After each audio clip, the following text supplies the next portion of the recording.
కడప మహానాడులో చేయనున్న తీర్మానాలపై మంగళగిరిలోని కేంద్ర కార్యాలయంలో పార్టీ పొలిట్ బ్యూరో సభ్యుడు యనమల రామకృష్ణుడు అధ్యక్షతన తీర్మానాల కమిటీ సమావేశమైంది. రాష్ట్ర వ్యాప్తంగా జరిగిన మినీ మహానాడుల్లో చేసిన తీర్మానాల్ని కమిటీ చర్చించింది. వీటి ఆధారంగా తుది నివేదిక సిద్ధం చేయనున్నట్టు ఎమ్మెల్యే నక్కా ఆనందబాబు తెలిపారు. ఏపీకి సంబంధించి 13, తెలంగాణకు సంబంధించి 5 వరకు తీర్మానాలుంటాయని ప్రకటించారు.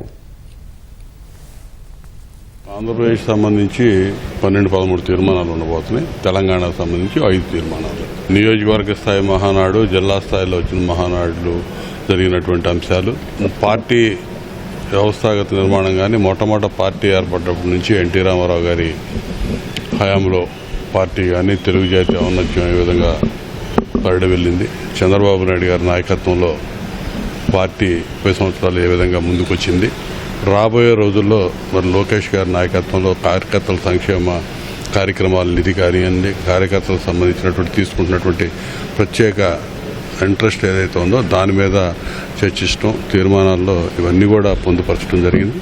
అందరూ కూడా దాని మీద కూలంకషంగా తీర్మానాన్ని చదివి తీర్మానాల్లో లోతుగా డిబేట్ చేసి రేపు మాట్లాడడానికి అవకాశం ఉంటుందని మేము భావిస్తాము.